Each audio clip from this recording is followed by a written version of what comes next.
Hello students, today I am going to explain you a new method of finding LCM.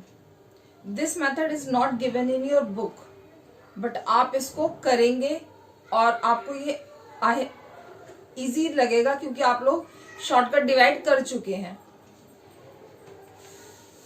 Now, question is find the LCM by division method. इस method को बेटा हम division method बोलते हैं. आपने अभी last आपने किया था HCF by prime factorisation method, common prime factorisation method और you can say prime factorisation method. वही मेथड है ये, बट थोड़ा सा उससे और लंबा है, थोड़ा सा और लेंदी है उससे. आप देखेंगे आपको समझ में आ जाएगा कि ये मेथड ऑलमोस्ट वही मेथड है. देखिए 36 और 44 का हमें एलसीएम निकालना है.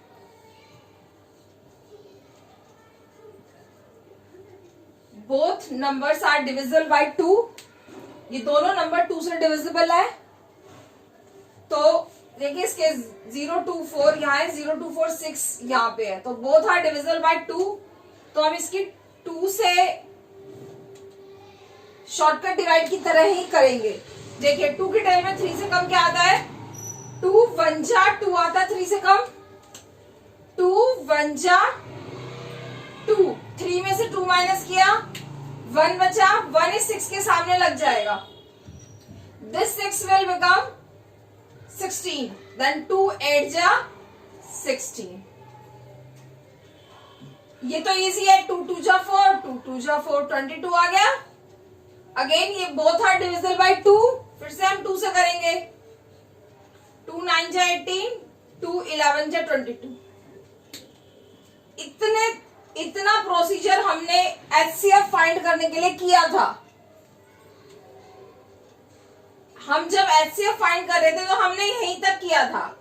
2 2 जा 4, देन 4 इज आवर एचसीएफ. लेकिन अब हम एलसीएम फाइंड कर रहे हैं, तो एलसीएम के लिए क्या करेंगे? हम इसको और आगे तक कंटिन्यू करेंगे. आप चाहें तो अभी ये देखिए एचसीएफ क्या है हमारा? एचसीएफ हमारा है 2 इंटू 2. हमने एचसीएफ निकाला है इसी मेथड से.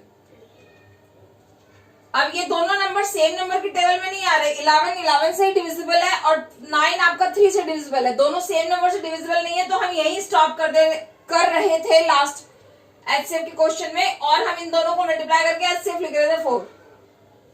लेकिन अब हम एलसीएम निकाल रहे हैं, तो हमें इसको और आगे तक कंटिन्यू करना पड़ेगा.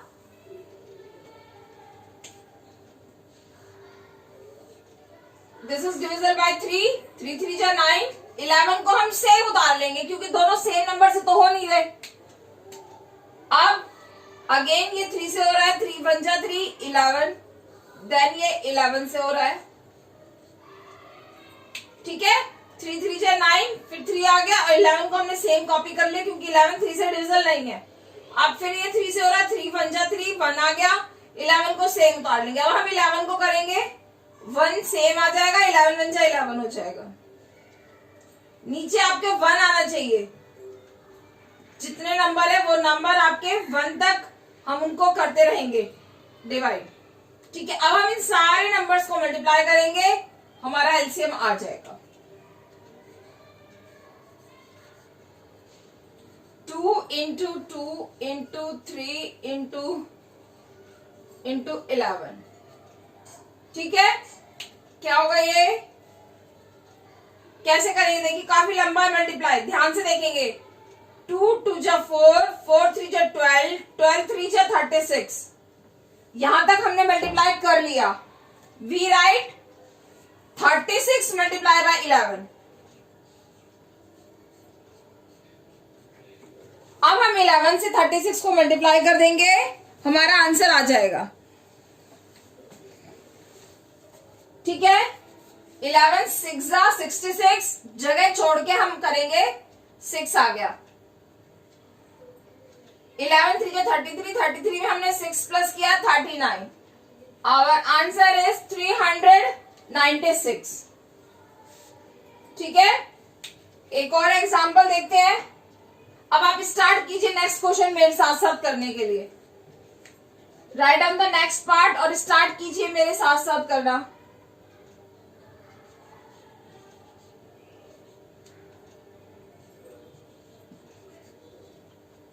फोर्टी टू एंड 54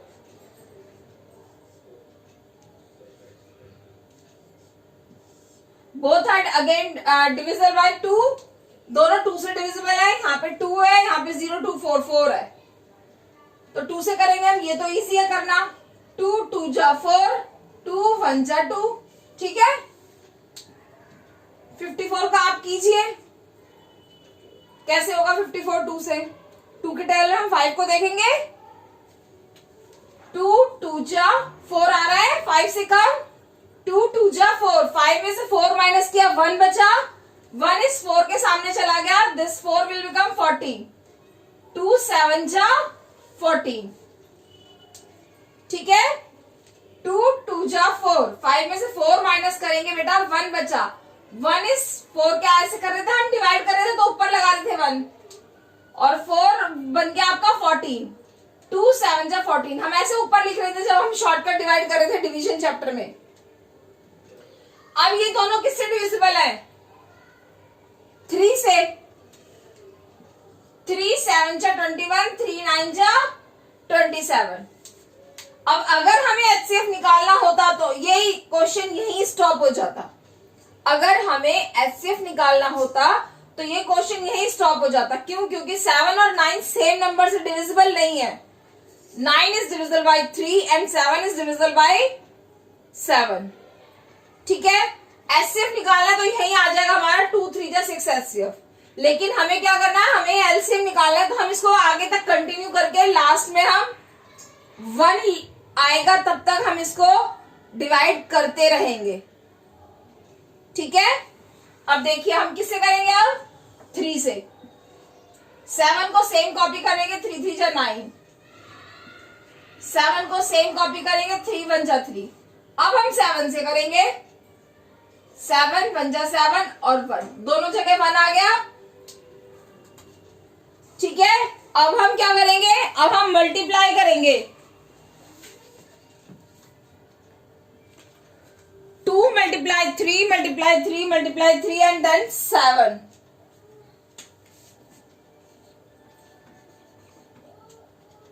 एलसीएम हो जाएगा हमारा 2 multiply 3 multiply 3 again multiply 3 then multiply 7। ये मल्टीप्लाई बहुत ध्यान से करना है, मिस्टेक नहीं होनी चाहिए। देखिए 2 3 जा 6, 6 3 जा 18, 18 3 जा, आपको आती है टेबल? आती है सबको टेबल 18 की? नहीं आती तो कोई बात नहीं, आप यहीं तक 18 मल्टीप्लाई 3 7 जा 21 कर सकते हैं।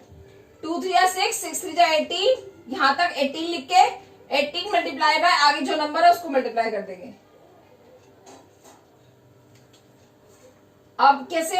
मुझे तो आती है 18 की टेबल, तो कैसे करेंगे बेटा? 2 3 जा 6, 6 3 जा 18, 18 3 जा 54। वी राइट 54 मल्टीप्लाई बाय 7, ठीक है। स्टूडेंट्स आपको 18 तक टेबल आ जानी चाहिए अब, ठीक है। नहीं आती तो कोई बात नहीं, हम ऐसे कर लेंगे। 2 3 जा 6, 6 3 जा 18, 18 मल्टीप्लाई, यहां तक हमने कर लिया था, 18 आया था, उसके आगे 3 7 जा 21, 21। अब 18 और 21 को मल्टीप्लाई कर देंगे, ठीक है।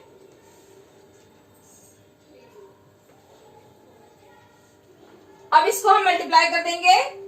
7 4 जा 20, 8 2 कैरी गया, 7 5 35, 35 और 2, और आंसर इज 378, ठीक है students. Now some more examples.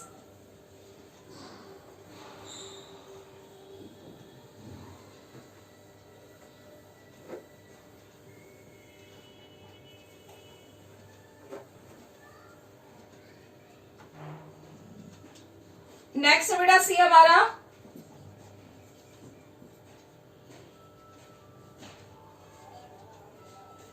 4872।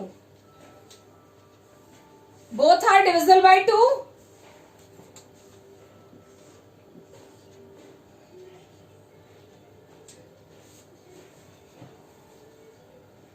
जा 4, 2 4 जा 8। इजी है इसको 2 से करना। 2 2 जा 4, 2 4 जा 8। ठीक है, अब हम 7 को देखेंगे 2 की टेबल में। 2 की टेबल बेटा 7 से कम क्या आता है? 2 3 जा 6, 2 3 जा 6। 7 2 3 जा 6 किया हमने। 7 में से बेटा आप 6 को माइनस करेंगे, कितना आया? 1। 1 इस 2 के सामने आ जाएगा, 2 क्या बन जाएगा हमारा? 12। 2 6 जा 12। ठीक है, अब again both are divisible by 2। इसको डिविजिबल इजी है। 2 1 जा 2, 2 2 जा 4, इजी है। अब हम 2 के टेल में 3 को देखेंगे। 2 के टेल में 3 से कम क्या आ रहा है? 2 1 जा 2, वी राइट 1। 2 1 जा 2, 3 में से 2 क्या बेटा? 1 बचा। 1 इस 6 के सामने चला गया, 16। 2 8 जा 16 हो गया। ठीक है, now again both are divisible by 2। 2 6 जा 12, 2 9 जा 18। Now these 6 and 9 is divisible by 3. ठीक है, 3 2 जा 6, then 3 3 जा 9। ठीक है, अब ये दो now 2 is divisible by 2 and 3 is divisible by 3। अगर HCF निकालना होता तो यहीं तक HCF आ जाता हमारा। 2 2 जा 4, 4 2 जा 8, 8 3 जा 24। 24 हमारा HCF है अगर निकालना होता तो, लेकिन हमें LCM निकालना तो हमें नीचे 1 लेकर के आना है। तो एक बार हम 2 से करेंगे, एक बार हम 2 से करेंगे। 2 1 जा 2 और 3 को सेम उतार लेंगे। अब हम 3 से करेंगे, अब 1 आ गया नीचे, तो यही हम एलसीएम लिख देंगे।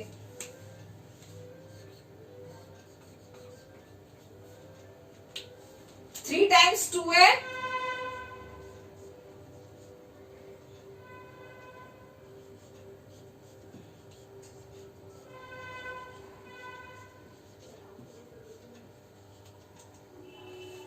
ठीक है स्टूडेंट्स।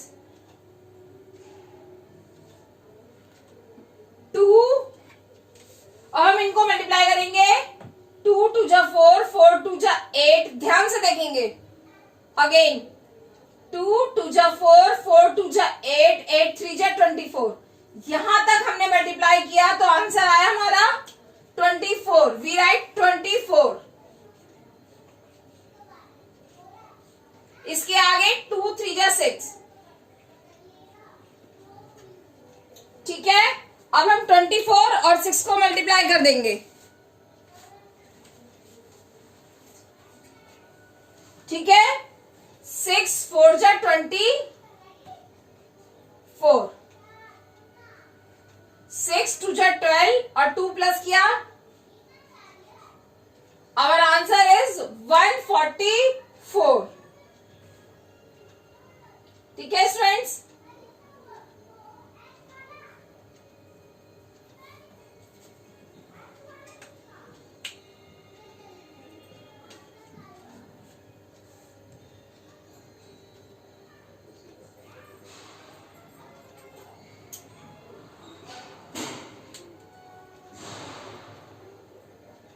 नेक्स्ट क्वेश्चन बेटा हमारा exercise 7.5।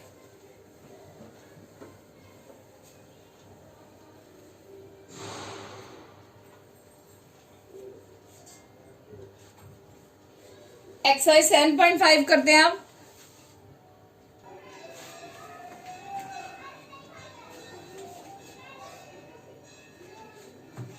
This is exercise 7.5 question 3 और question is check whether the number is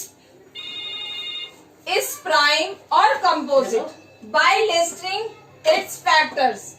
हमें we know that the prime number has only 2 factors and composite number has more than 2 factor. पता है आपको ये कि prime number के 2 ही फैक्टर होते हैं। कौन से होते हैं 2 फैक्टर? जैसे बेटा 17 प्राइम नंबर है तो 17 सिर्फ 1 की टेबल में आता है और खुद अपनी टेबल में आता है, तो इट मीन्स इसके 2 फैक्टर हुए 17 के, 1 एंड 17। ठीक है, ऐसे ही हर प्राइम नंबर सिर्फ 1 की टेबल में आता है और खुद की टेबल में आता है, इसलिए every prime number has only 2 factors, 1 and the number itself, but the composite number has more than 2 factors. ठीक है, तो किसी भी नंबर को ये आइडेंटिफाई करने के लिए कि वो प्राइम नंबर है या कंपोजिट नंबर है, हम उसके फैक्टर्स देखते हैं कि इट हैज 2 फैक्टर्स और मोर देन 2 फैक्टर्स। ठीक है, तो इसमें यही कह रहे हैं कि आपको प्राइम और कंपोजिट नंबर्स आइडेंटिफाई करने हैं, चेक करने हैं by listening their its factors. ठीक है, our first is 60। Student 60 has lots of factors, 60 के बहुत सारे फैक्टर्स है, 2 से डिविजिबल है 60। देन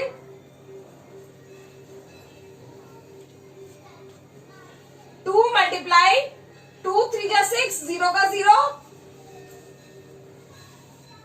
नेक्स्ट है 3 मल्टीप्लाई 3 2 जा 6, 0 का 0।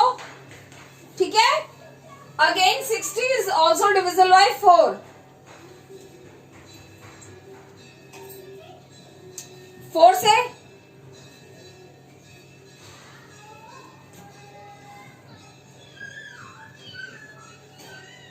हम रफ में करके देखते हैं। 4 1 जा 4, 6 में से 4 माइनस किया 2 बचा, ये 0 20 बन गया।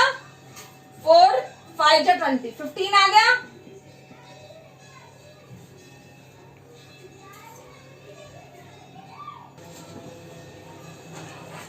Four multiply 15, it is also divisible bye 5, 5 से भी डिविजिबल है। 5 1 जा 5, 6 में से 5 का 1 बचा, 1 और 0 10 हो गया। 5 2 जा 10, 12 आया बेटा 5 से। 5 multiply 12, again it is also divisible by 6, 6 multiply. ठीक है, तो इस now we have listed the factors of 60। 60 के इतने सारे फैक्टर्स है, it is not a prime number, it is a composite number. Students एक लाइन हम स्किप कर रहे हैं, जो हम लिखते थे फैक्टर्स, हम लिखते थे इस तरीके से 1 देन 2 देन 3 देन 4 देन 5, ऐसे करके पूरा हम लिखते थे। उसके बाद 10 के बाद हम फिर ऐसे 12 लिखते थे। फिर ये लाइन हम बेटा स्किप कर रहे हैं क्योंकि हमें तो सिर्फ प्राइम और कंपोजिट आइडेंटिफाई करना है, हमें सिर्फ प्राइम और कंपोजिट पता करना है, तो हम नेक्स्ट लाइन नहीं लिख रहे, हमने सिर्फ पेयर ऑफ फैक्टर्स लिख दिए। ठीक है, तो 60 इज अ कंपोजिट नंबर।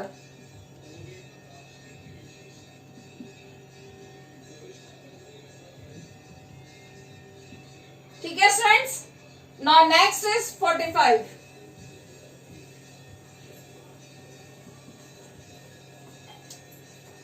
45 का फर्स्ट पेयर क्या बनेगा? 1 multiply 45।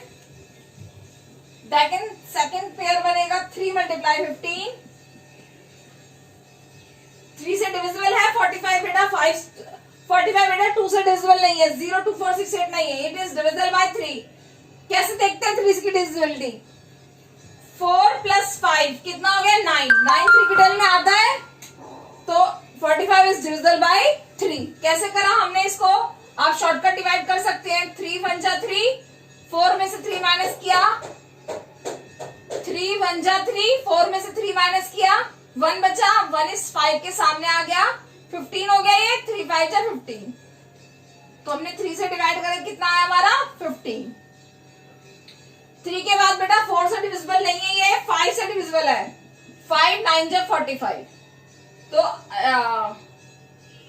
45 is also has more than 2 factors, then 45 is also a composite number.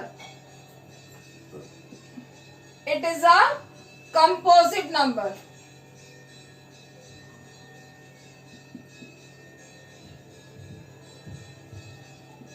ठीक है स्टूडेंट्स, now 47। 47 का देखेंगे हम।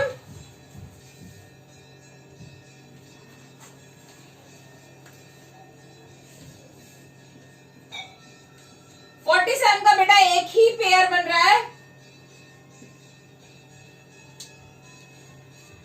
It is not divisible by 2। 0 2 4 6 8 नहीं है, 2 से डिविजिबल नहीं है। अगर हम 4 और 7 को प्लस करते हैं कितना आता है? 11। 11 3 की टेल में नहीं आता, it is not divisible by 3 also. और 5 से भी डिविजिबल नहीं है क्योंकि यहाँ पे 0 और 5 नहीं है। 5 से भी डिविजिबल नहीं है बेटा, 7 से भी डिविजिबल नहीं है, ये और किसी से डिविजिबल नहीं है। It has only one pair. One pair means only 2 factors. हम एक लाइन स्किप कर रहे हैं फैक्टर्स लिखने वाली, क्योंकि हमें देख के पता चल रहा है कि कितने फैक्टर्स है। तो 47 has only 2 factors, 1 and 47, then it is a prime number.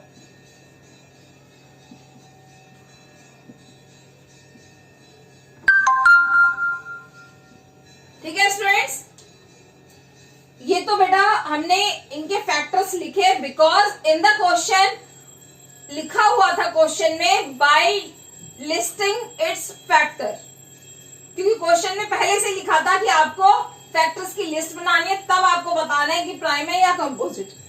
Otherwise ये लिस्ट हमें अपने माइंड में ही बनानी है, किसी भी नंबर को ही चेक करने के लिए कि it is a prime number और अ कंपोजिट नंबर। ये लिस्ट हमें अपने माइंड में बनानी है, मींस हमें अपने माइंड में ही देखना है कि 60 किसी से डिविजिबल है या नहीं है। अगर 62 से भी डिविजिबल है, ये हमें पता चल गया, तो हमें ये पता चल जाता है कि ये एक कंपोजिट नंबर है। जरूरी नहीं है हमें 60 के इतने सारे फैक्टर पता हो, तभी हम इसको आइडेंटिफाई कर सकते हैं कि ये प्राइम है या कंपोजिट। अगर हमें ये पता चल जाता है कि 60 से ये पता चल जाता है कि 62 से डिविजिबल है, तो हमें ये पता चल जाएगा कि 60 प्राइम नंबर नहीं है। क्योंकि जैसे हमें ये पता चला कि 62 से डिविजिबल है, तो इसका मतलब 60 के 2 से ज्यादा फैक्टर है। समझ में आ रहा है? इतनी लिस्ट लगाने की list, no need to listing its factor, अगर हमें पता करना है कि नंबर प्राइम है या कंपोजिट है। देखिए अब 45 भी हमें पता चल रहा है कि 45 5 की टेल में आ रहा है, देखते पता चल रहा है। 5 9 जब 45 होता है, सबको पता है, तो हमें सीधे पता चल जाएगा कि ये प्राइम नंबर नहीं है। क्यों? क्योंकि ये 5 की टेबल में आ रहा है। क्यों? क्योंकि 5 इसका फैक्टर है। 5 की टेबल में आ रहा है का क्या मतलब है कि 5 इसका फैक्टर है, तो मतलब 45 के 2 फैक्टर तो है ही, एक 1 और एक 45 और एक 5 के 45 के 2 फैक्टर तो है ही, 1 और 45। और हमें ये पता है कि 45 5 की टेबल में आता है, तो 5 भी इसका फैक्टर है। तो हम बिना लिस्टिंग फैक्टर्स हम ये कह सकते हैं कि 45 इज अ कंपोजिट नंबर। ठीक है, now 47 is not divisible by 2 से डिविजिबल नहीं है। 7 और 4 को हम प्लस करेंगे तो 11 आ रहा है। 11 3 टेल में नहीं आता, it is not divisible by 3 also. It is 3 के बाद प्राइम नंबर बेटा कौन सा आता है? 5। ये 5 से भी डिविजिबल नहीं है, 0 और 5 नहीं है। 5 के बाद प्राइम नंबर कौन सा है? 7। It is not divisible by 7 also. तो इट मीन्स ये किसी की टेबल में नहीं आ रहा, it means it is a prime number because it has only 2 factors, 1 and 47। तो बिना फैक्टर्स को हम लिखे हम ये बता सकते हैं कि it is a prime number और कंपोजिट नंबर। आपको दोनों मेथड से आना चाहिए कि आप फैक्टर्स लिस्ट कर सकें, या फिर बिना लिस्ट के हम प्राइम नंबर बता सकते हैं। ठीक है, थैंक यू स्टूडेंट्स।